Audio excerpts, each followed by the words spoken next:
Hey everyone, and welcome to the Marketing from the Trenches podcast. I'm your host, as always, Will Lang. And in today's episode, I've got Tyler Garner from Standout Social on the podcast. So Tyler is an agency owner and a marketer that I've kind of watched the stuff that he's been doing for a while now. And he's working with some really, really great clients. Some of them are actually quite famous and celebrities in their own right, and growing their businesses and helping with what they're doing, as well as other clients as well. And I thought I'd get Tyler on because he's one of the good ones in the marketing world, or who I consider one of the good ones in terms of like getting real results for his clients and doing real marketing the right way. So in this episode, it is a bit casual. We do talk a bunch of crap about the industry, about what we see working at the moment for Facebook ads, and also where we see marketing as an industry going in the future. We dive a little bit deep into Facebook ads and how how Tyler and his team are running ads for himself and for his clients. And we discuss some of the changes that we've seen happening in the past 6 months and where we expect the industry to go. So if you're using Facebook ads or running Facebook ads at the moment, if you've got a digital service or something that you're selling online or even in e-commerce, this will be an interesting episode for you. And I'm sure you get a lot of value from what Tyler is talking about. So head on in and we'll jump straight into it. But one last thing before we do that, if you haven't done so already, please head to growthlabs.com/resources, where we've posted up a bunch of free resources to help you grow your business and get more leads, do more sales, get more customers, and grow your revenue and your profits. So it's a bunch of free resources and we update it all the time. So head across at the moment. I think there's a B2B marketing checklist on there. We're going to load some videos up on there fairly soon as well. So head across there if you haven't done so already. But without further ado, let's jump straight into the episode and hear what Tyler has to say on Facebook, the marketing industry, and also where marketing is going over the next 6 to 12 months. Enjoy and see you on the other side.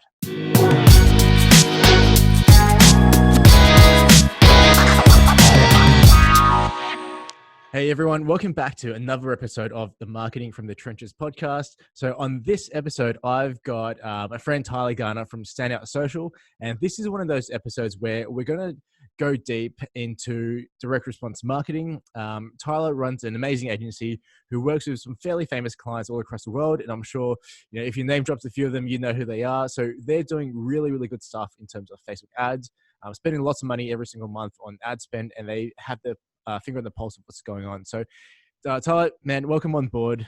It's always good to have people who know what they're doing, who are actually taking action, doing marketing every single day. So man, excited to have a conversation with you.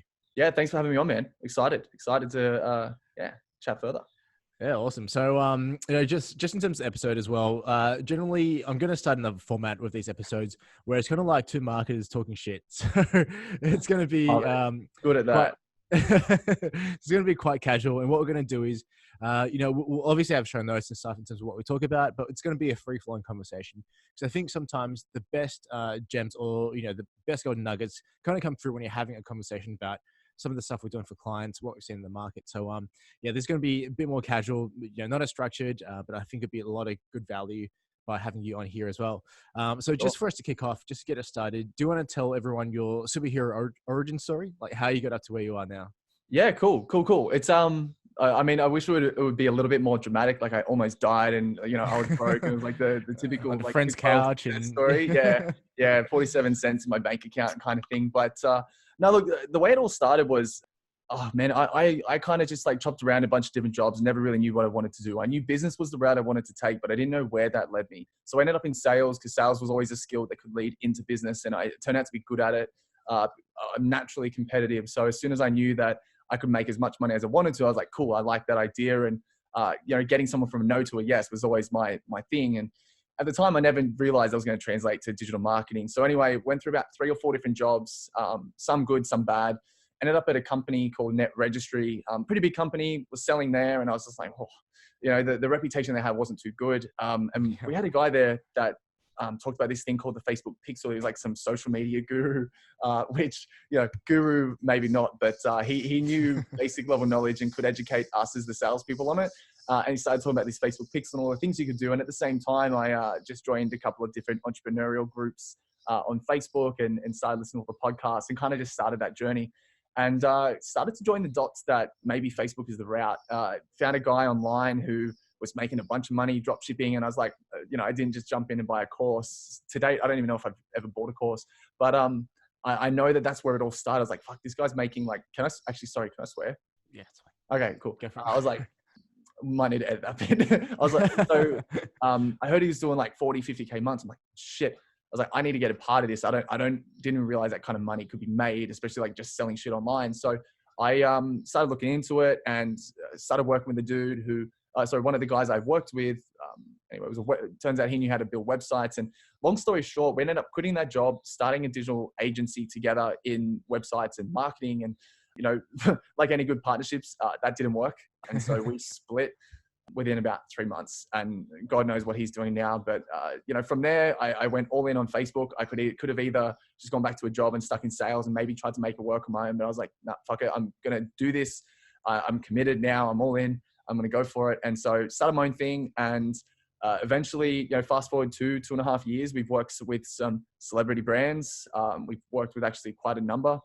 We've spent probably close to 10 million or more on Facebook. It's hard to keep track of when clients come and go, but some of the names that we've worked with, some of the amounts of money that we spend in single days or months is just ridiculous. And it's been a wild ride, but it's been a lot of fun. And who would have thought that working in sales and learning a little bit about drop shipping here or there and has translated to where we are right now. It kind of all happened by accident, but it just turned out I was good at it.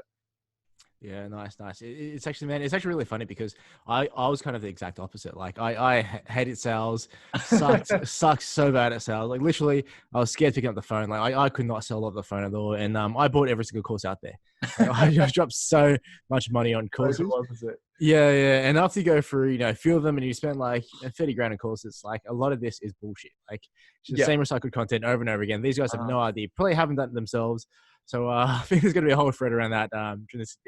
Yeah, but I mean, it's awesome because, one of the things I really wanted to make sure that people coming on the podcast didn't just all talk theory. So obviously, after you're spending $10 million on ads, it goes a little bit beyond theory. So yeah, exactly. Yeah, you gotta learn a thing or two. yeah. So you can't go and spend $10 million of client money and not get results because otherwise, the last $10 million that you ever spend. So That's right. Yeah, nice. So look, just in terms of the stuff that you're doing, like just to give people listening or watching some context in terms of the marketing that you're doing, like what type of companies are you working with? What types of offers? So predominantly everything, I've tried to put it under one bracket because although we prioritize and prefer to work with, say, e-commerce brands and direct, like that kind of space, a lot of the time it's anything that's digital based that has a lot of scalable potential. So I call them now pretty much anything that's a digital product or can be sold online. So that doesn't mean local business. It's literally any kind of online business, digital info products, e-commerce, that kind of stuff. Just direct response-based advertising is the kind of stuff we work with. If someone came to us and said, I just want to, I just want brand awareness, it's not our thing. If someone came to us and said, I'm just doing a launch and that's what I want help with, that's not our thing. Like I said, we'll find a way to take what they've got and turn it into an evergreen offer where they spend $1 and turn it into $2. Yeah, perfect. Awesome. So essentially like it's something that you can scale globally, right? So something you can scale globally, no products that you have to touch or nothing that slows down the whole process of sale to product delivery. Yeah. And I guess that's the kind of stuff that you do. Yeah, that's right. So we've moved away from the whole lead gen space. Lead gen was fine. It was fine. It was easy, but there's too many variables outside of our control. At least when it comes to digital brands, digital products, we can control pretty much every element within the selling process, which makes it fully our responsibility to get a result. It was too hard when people had to call and sell and et cetera, et cetera. So yeah, just slowly transitioned away from it. Yeah, nice. And so most of the stuff that you're doing, like most of the marketing, that's on Facebook, yeah? Yeah. We're, as far as I can think of right now, 100% Facebook. Yeah, nice, awesome. So let's kind of dive into that because we're doing some stuff on Facebook as well, but obviously we're more kind of lead side. Like we work with professional services businesses, so we do the lead generation, and then we do some of the sales and follow up and all that kind of stuff, training with our clients as well. But I'd be interested to get your take on what you think's working well in Facebook, like the stuff that you've seen, because it changes so quickly. Absolutely. But what's the stuff that's working for you now? It's funny, actually. I literally had this chat with my team and some other partners that I work with as well, literally just today. So it's really good time when this comes around. For me, I've got a really set structure as far as what I want to run at the top, middle, and bottom of funnel. And so obviously, it's relative always as well. what you define as top of funnel, middle, and bottom of funnel. For me, top of funnel is they've never engaged with your stuff, meaning they haven't watched the video, they haven't engaged with your page, they haven't been to your website. It's cold. That's top of funnel to me. Middle is like site visits, is Facebook engages, is Instagram engages, etc. And then obviously your bottom of funnel is your site visitors and any action up until the purchase, and then even post-purchase. And so the difference, what I'm seeing working right now, or the way I prioritize everything, is that top of funnel always needs to be native. So when I say native, I mean user-generated content. I mean BuzzFeed style. If you are going to edit like a video, for example, it has to be BuzzFeed style or Now This style, however you like to say it. Basically to the point where it would be mistaken as one of these viral videos that goes around on Facebook. No flashy animations, no, swipe in text that's too over the top. Just it allows you to read the video with music on or off and kind of read what it's all about and sell without really trying too hard to sell. Similar to how advertorials work, but in video format, which is extremely effective. And then if we are going to run images, it's going to be user-generated content. It's going to be influencer content. It might be unboxings or just simple slideshows. It really doesn't need to be overcomplicated. It used to be. I'm not sure. I'm sure you were around in the days when putting red borders or bright yellow borders around images used to work really well, and it's not like that anymore at all. No fake buttons that are clickable or no flashy colors over the top. It just doesn't work anymore. People avoid ads at all costs, and so the number one way to cut through that is literally making it as native as possible. And one thing that is definitely helping with us is adding a weird arrow or a circle in areas that don't need to be there, because all it does is it adds mystery. They don't know why that. They don't know why there's a circle on a certain product or a certain part of a body. And there was an ad we were looking at. I was actually like showing earlier today as well, to give an example. It had like one of the highest was like a 17% click-through rate on an image. And this is outbound click-through rate on a conversion-based ad, meaning it was optimizing for purchases, it wasn't clicks or anything like that, and it was coming in at about 17% outbound CTR. So it was way above ordinary. It was a little bit clickbaity here or there, but it was killing it. And that's the kind of shit that works now, man. Basic stuff makes our life easy. Man, it's actually so funny because I think like even probably about 18 months ago we were doing some like fancy stuff as well, where you had people the ad itself looked like it was a button that popped up and it was bouncing on the screen, and you click through and it went to a canvas ad, and the canvas ad had this and that, and that was just like a bit of a new hack. new hack definitely. And Jared, which runs New Hack, and I've got to get him on, but he just found all these awesome little tricks to maximize it. But the problem is, like, those tricks only last for so long, right? Like you have to maximize it when they come through. You've got to be on the forefront of it. Like you got to know that people are doing it, because after a while, like Facebook as a platform, they'll come down and go, this is trying to trick our users. It doesn't help the user experience. All right, we're going to shut this down. So like literally you can run from hack to hack, but I've always found that coming back to the solid foundations and solid fundamentals is always like the way to actually grow steadily. So it sounds like that's kind of where you guys are at now as well. Yeah, basics always work. And as well, depending on the clients, like they either can or can't provide creatives. And if they can't, it makes it easy, because it's like, just give us native stuff and we can work with it. Give us user-generated content, we can work with that. As long as it's not like bad lighting and bad stuff like that, typically we can work with it. And honestly, we test most things. Like one of the best performing creatives that we had for a client wasn't anything flashy.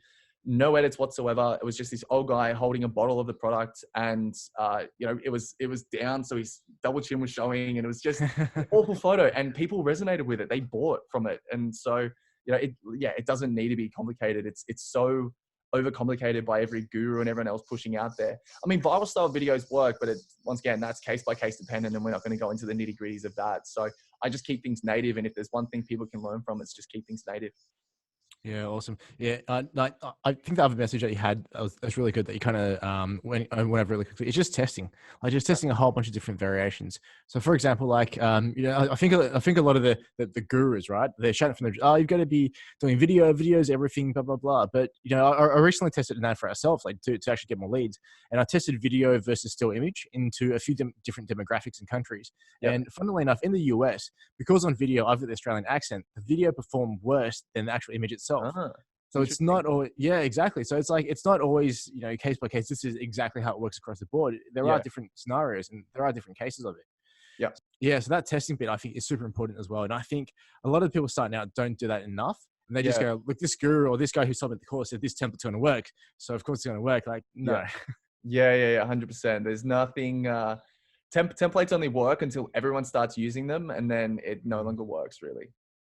Exactly. Yeah. There's no So, one set approach.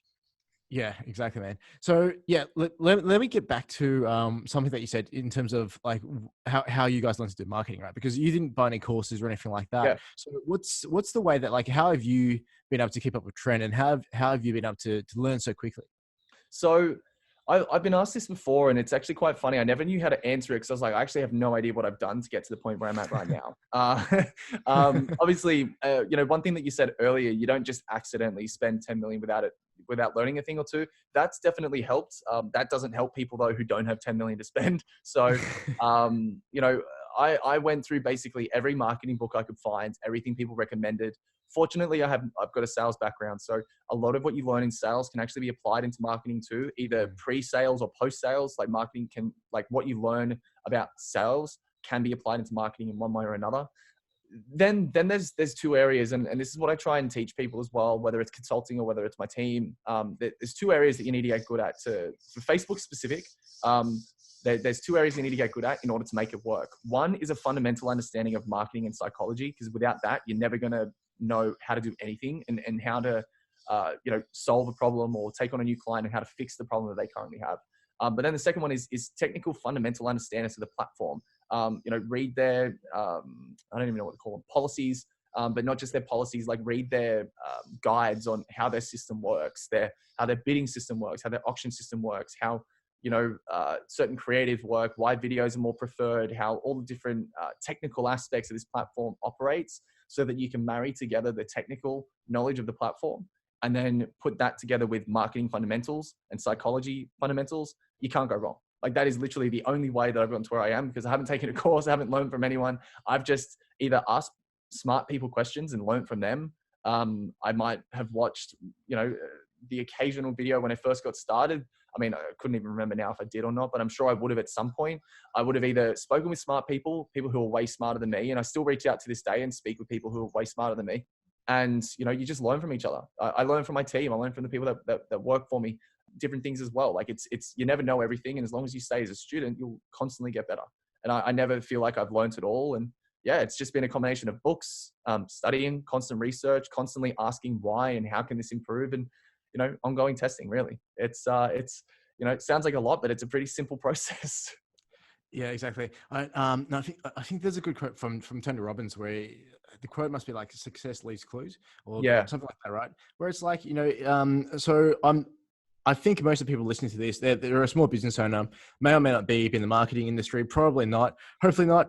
I don't want too many agency owners being like incestuous echo chamber of agency stuff. But like one of the things that I always talk to my clients about, especially as they come through, is not to copy competitors, but look at what your competitors are actually yeah, doing. And not all competitors, because most, like 90% of the market, have no idea what the hell's going on. Like they're just doing crap they see everyone else doing. But the thing I look at is look for outliers. Like who's the one company in your industry that's grown, for 1,000% year on year and smashing the market. See what they're doing, because obviously something's working. But don't just copy everything, because you got to think about it for yourself. Like what advantage have they got versus what advantage have we got? So I think that's kind of similar to what you do in terms of like looking for the smartest people in the room, looking at what they're doing, looking at how they've got their success, and then taking some of that on board and kind of processing it for yourself. Yeah, it's always just a collaborative approach as well, because you might have something of knowledge and you can share with them. And if you can share something with them, then they're more willing to share with you. And you just build connections, man. I found that people in this industry are very open to connecting and sharing. Like I think that's pretty much how we got to know each other, was like friends of friends. And you just get to know people. So long as you're open and you're communicating and, you actually can give value and exchange for value back, you can, you learn a lot from other people. And, someone may not be make as much money as you or be as smart as you in your eyes, but they can still share something with you that can totally change your business because you've just overlooked it. So yeah, learning from others, big or small, is definitely a good way to get ahead and to, learn more. Yeah, awesome. So going back into more of the technical marketing stuff then. Sure. So you've obviously talked about stuff that you see working now. What's some future trends that you reckon are coming around? Like people have said, so video is going to be big, all this other kind of stuff. What's your take on it? Do you care? Like, Oh, look, I think more than ever, video is going to be really big. I think you know, platforms are always changing. So it's really just, you got to be ready to pivot with change. Like, I don't think people are staying on Facebook.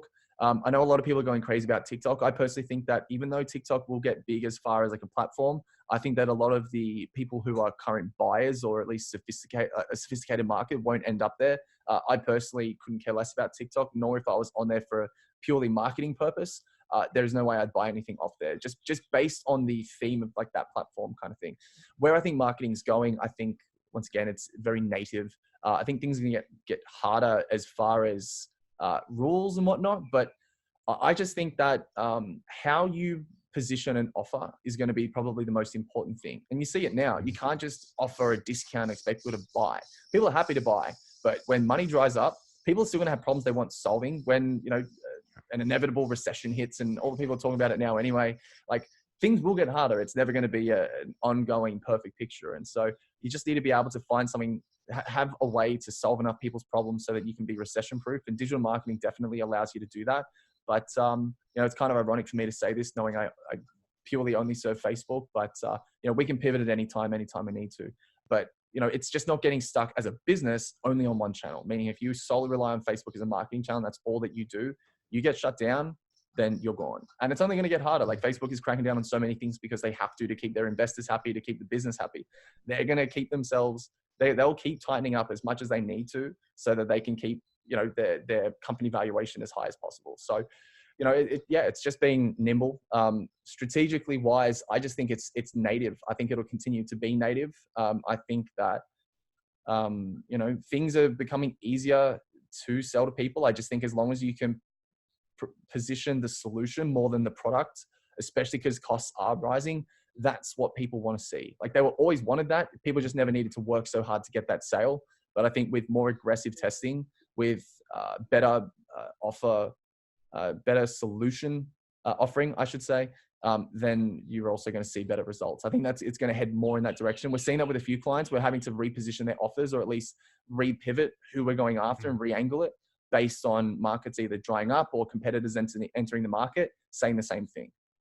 It's the only way to get it. Yeah, exactly. No, I think in terms of the market, like, so I know that you guys do a lot in you know, the online courses, the online education space. One thing that we're seeing with our clients in that space, especially, is people are actually getting smarter about it, right? Like, so before you could just, you know, throw some random ad up, go to a webinar and just expect to sell off the back of a webinar. Like, that's super hard to do now. Like, you've got to be so legit in terms of what you're teaching, how you position the offer, and everything like that. And webinar traffic is just like, no one wants to go and click for the program and be like, oh, it's running in the next 15 minutes, because everyone knows it's not actually, you know, that's happening right. once every 15 minutes. And I've had this discussion at length with people as well. It's webinars are still effective, but the sophistication of the market, I'd say, is changing. And I know that might upset a few people hearing that, because if they still watch webinars, it's no offense to you. It's just that overall, as a general whole, the sophistication is changing, because those who know what a webinar is, they just don't show up. We're seeing short VSLs actually do quite well. And then also, depending on the price of the program or the product that they're selling, I'm also seeing just straight sales pages work for digital products, whether it's like $7 or $27 or $47 products, literally long form sales page, straight to that product, buy that product, and upsell them through different processes. And that's doing well. So, you know, old school ways are coming back. It's just no lead gen, you know, first you get a free sample and then come buy. That isn't as effective. And we've tested this quite a bit. It's no longer as effective as just sending them straight to a sales page, because you can get 100% of the traffic to the opportunity to buy. And more than likely, most people are happy to buy and learn from something. It just, once again, it has to be a good offer, solve a big enough problem. Yeah, exactly. I mean, we're definitely seeing the same thing. So, you know, we have clients in a kind of similar space, who are online, just educating about business and marketing, things like that. And, you know, we're kind of moving all of them, or most of them by this point in time, have actually moved away from webinars. We're still doing videos. You know, we're doing video sales letters. So we'll record a live webinar and not have people opt into the next 15-minute slot. It's like, click on the button, here it is. It's obviously a replay. So go and watch it right now. But the way that we structured it, it's still kind of fairly similar. But if the message is good enough and the offer is good enough, people aren't opposed to buying. And I think that's what a lot of marketers struggled with, that, you know, trying to trick people into buying. But it's like, if you're confident enough in your offer, if you know exactly what pains to solve, why do you have to beat around the bush and try and trick people? Just give them the offer. The right people will buy. The wrong people won't. And you know, happy days. especially if you're working in a sophisticated market. Like if you're dealing in B2B, or even if you're just dealing with a higher price point, like you mentioned, as long as people can understand, here's where they are, here's where they want to be, here's the wall that they face, and here's how this product can help you jump over that wall. Like you obviously you have to do it in somewhat of an articulated way, but in a simple sense, that Buy my what, shit now.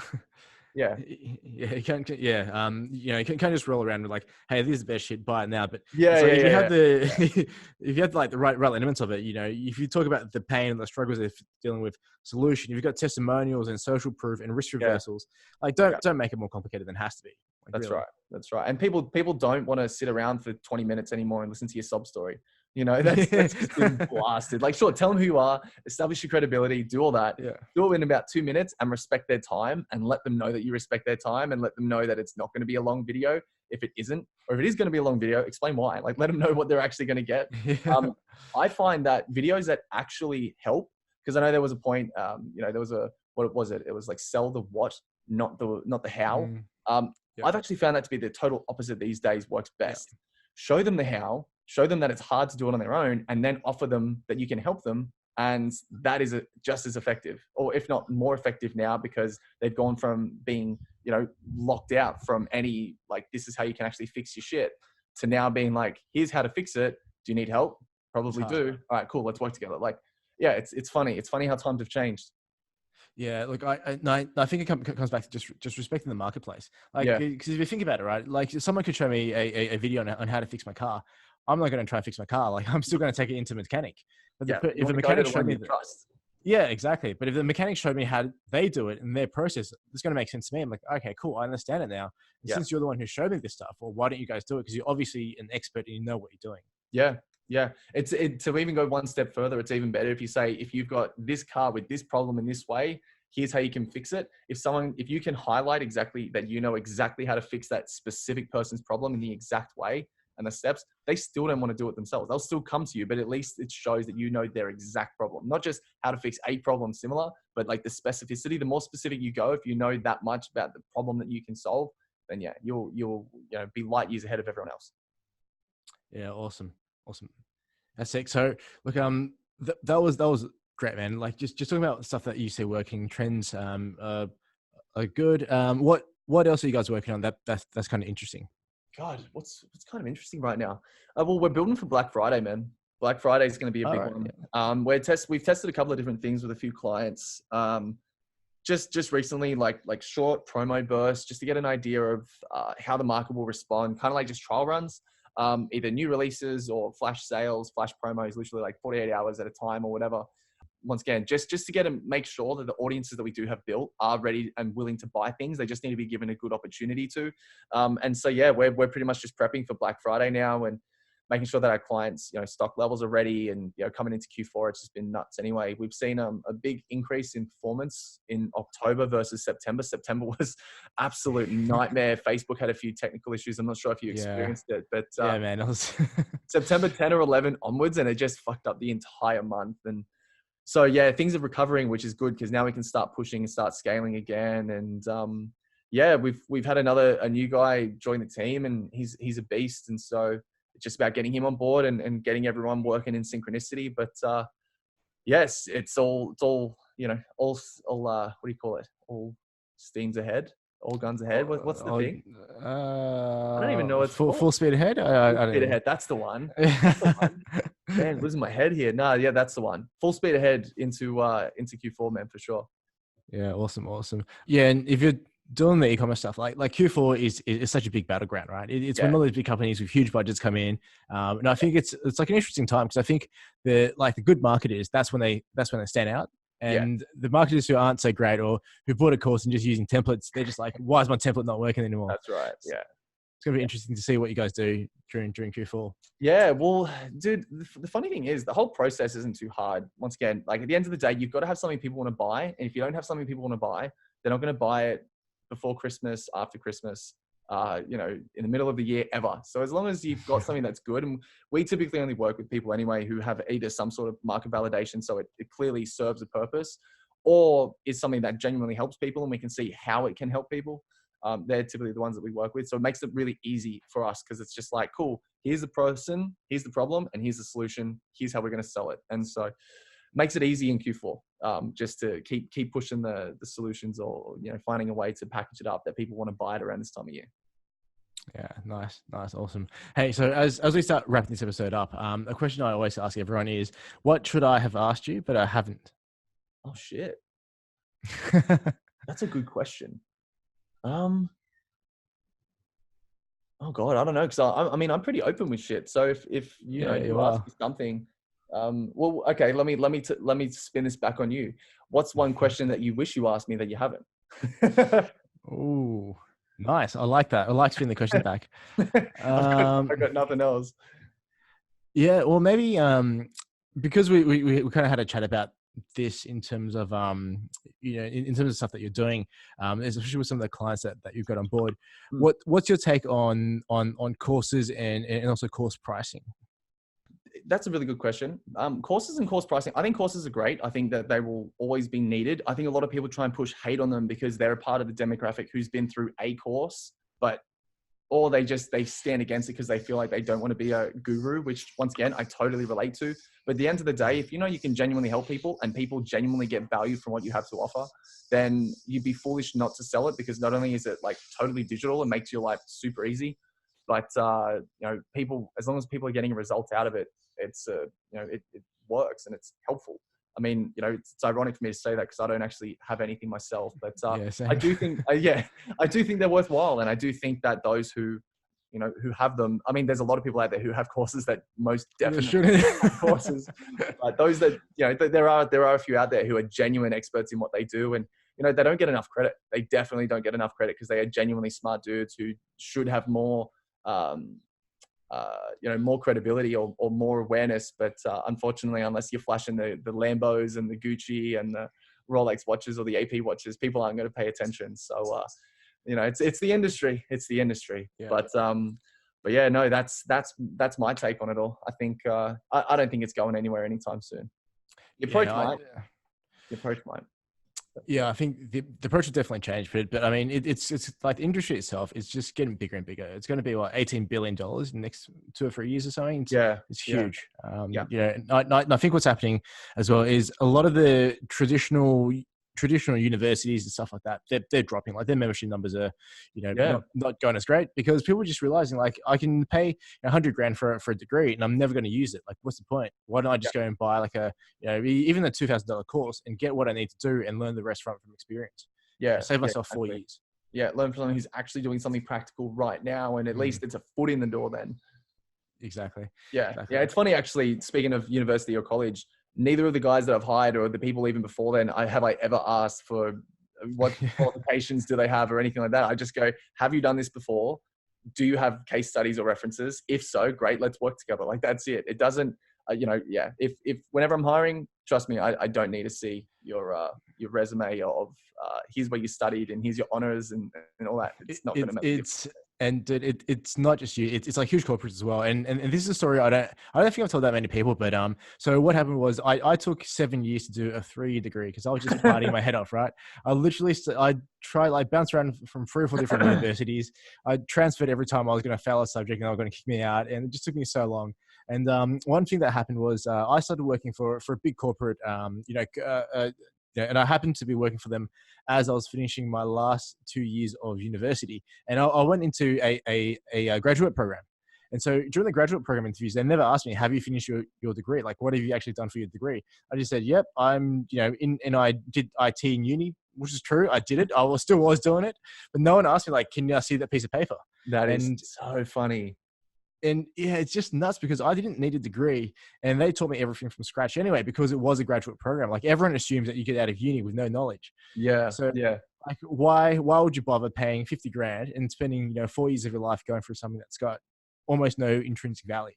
Yeah. Yeah, I mean, I've got a better story even to one up that one. It's not me. It was my wife's friend's sister. So it's a little bit of a disconnection. Friend But of a friend. yeah, friend of a friend basically. And she went for an interview for a paralegal where you need to have legal experience or a legal law degree. She had only ever worked in retail and she got the job. She went in, she literally got the job, and I was like, what? Like, and by no means was this someone that was qualified to work in a legal division. But It's just like suits, man. It's just like that TV show. literally, yeah, literally winged it. Then she ended up quitting in like 3 months and did something else. But crazy story. Like, and didn't get fired. Literally just decided to quit because they were over it, didn't want to work in it. Got into like the highest qualification industry that you could possibly get into without a degree at all. That is, I think it's supposed to take like 7 years. Yeah, Yeah. it's a joke, man, and it's a bit of a trap. But at the end of the day, it serves its purpose. You know, we wouldn't have doctors and stuff. So I don't hate on it. It is what it is. Yeah, but I definitely don't look for it in my field. That's for sure. Yeah, nice. Awesome, man. Hey, look, it's been such a good time. Like, it's always fun when we talk because we talk a lot of shit, obviously, as everyone can tell. But hopefully, I think in there was some really good information, some really good nuggets in terms of like how marketing is going, what we're doing in terms of marketing. So I think there's definitely a lot of value in there. There's a lot of fun as well. So if anyone wants to reach out to you and get your help with the campaigns or just to look over what they're doing, what's the best way to contact you? Best way to contact me? That's a really good question. You can probably send me an email. That's probably the best way. I'd say go to my website, which you can still do, but I barely actually check the reviews there, or the requests there. I've missed a couple.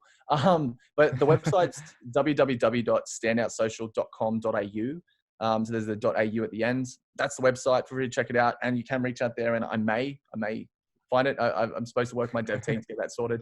And then otherwise, you can send me an email, tyler@standoutsocial.com.au. That works as well.